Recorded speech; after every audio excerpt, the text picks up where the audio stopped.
Miracy. I'm Lonnie Ray, and you're listening to Making It. The work I do is like Fix-A-Flat for those blowout moments, offering solutions and resources and insights from a third-party perspective that gets my clients back on the road again.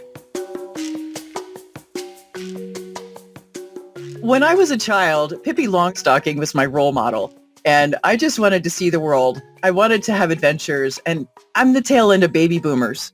And for us, our options were a receptionist, wife, nurse, stewardess. And I was like, I don't want to do any of those things. I just want to go have a good time. I want to be a free spirit. And I had a towel when I was a child that had a mama kitty and a bunch of little baby kitties on it. And they were all different colors. And I was so drawn to this towel, but I didn't understand the words on it. And my mom told me to sound it out. And I said, okay. Var-E-A-T is the spice of life. I understood later it was variety. Variety is the spice of life. And that really became the theme of my life. My father was an entrepreneur and he just worked far too much and seemed unhappy. My mother was an employee and she just seemed unhappy. And I felt between a rock and a hard place. I just didn't know what on earth are we supposed to do with our lives when both of these examples look just awful. I first went to college to study pre-med to be a chiropractor because I'd worked in the field as an assistant, but my heart really wasn't in it. And that's when my dad scooped me up and said, come on, go to culinary school instead. So my plans of being a chiropractor really, they were half-hearted. But I got a degree. I got a bachelor's degree in food service management and then proceeded to work in film and television. That's what I really wanted to do. I walked into PBS in Seattle and pretty much begged for my first job. And it was a great experience because I got to see that being a documentary maker was really about begging for money pretty much most of your life. And I was like, well, this isn't for me. But I also learned because they had me watch interviews from all over the world. So I got to participate in this documentary by citing for the producer the best interviews from all the year of filming all over the world. And that was when I learned the editor is God in film. I also found myself on the set of Northern Exposure as their chef when we had casts of hundreds of extras. And that was a great experience. And then I became an actor as well. But it wasn't just film and television that I got into. I also found a love of broadcasting and manifested my first radio show out of the blue. And from then on, I really focused on radio and podcasts. I was so unsure of what to do that I had a cable TV show first, and I interviewed people that were successful. I interviewed businessmen, millionaires, everyone, and I interviewed them for my cable TV show to find out how the heck do you figure out what to do with your life. And what was interesting is that back then, it was uncomfortable to say the word intuition. So they would hedge and haw and shuffle their feet and be like, I said, how do you make decisions in this $1 million business? Well, it's a feeling thing. I'm like, what do you mean it's a feeling thing? Don't you whip out a pie chart or something? And they're like, no, it's just a feeling inside. And if I ignore it, then it goes wrong. And so I dubbed that feeling they were describing as the Big Yes. And the Big Yes became my first radio talk show where I interviewed what I call the usual suspects, motivational speakers and authors on how they were living their Big Yes. I was jealous of those people. I was raised to be this. I'm going to be this. That's what I became. I thought, how the heck do you know at 7 you want to be this or that? I didn't know.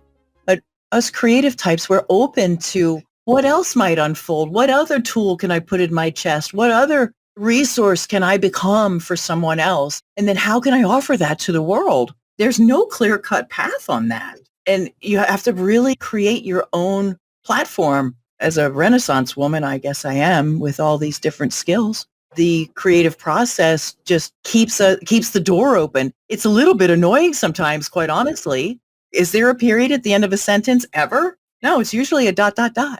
And I love that because of all the things I've done, what I bring to other people are new options, and those change outcomes. That just makes me so happy. Making it to me means on a personal level that you're following your big yes. And it can look crazy to other people, but if you're doing the thing that calls to you, that is for you, that's what making it means. And for me, making it has been so many different things that have culminated in me being an advisor to other people. When somebody says to me, your podcast, your book, your posts made my life better. It changed my life. Those are the moments that I feel like I have finally made it. You see, I grew up as a very downtrodden kid. I was Debbie Downer. I really was in a bad place for about 40 years. So making it on a personal level has been to evolve into being a ray of light. And now I've returned to show other people how to do it. I am so excited. I've been able to take all of the different things I've done as a professional tumbleweed, where I've explored a number of careers and had so many experiences. And I've put it all together as the Swiss Army knife of consulting and mentoring. What I mean by the Swiss Army knife is that there are so many resources that are just sitting here, in my head, that when people call and ask for help, it's like, how do you know this? I don't know. I have done a lot of work and it helps them. Some people have called me the aha coach. But I'm more of an advisor. I'm not so much a coach as I am an advisor who says, look, this works, this doesn't work. Here's what can get you back on the rails when you've gotten derailed. My big mission in life is to show people there is a different way of having life work out. It's not predetermined. It can be anything you want it to be, and it can be better than you ever imagined it could. That I'm the example, I'm the poster child for complete turnaround of personality and persona and success. I have been able to bring back a lantern and a light and a laugh, as I like to say, to show that it doesn't all have to be so serious and so heavy. I know what that's like. I was the heavy. Boy, do I know. And because of that vibration that I believe I carry, I know that it lifts other people up. And that really drives everything that I do. I'm sort of like a cheerleader with built-in pom-poms. I'm Lonnie Ray, and you've been listening to Making It. You can find me at thirdpartyinsights.com.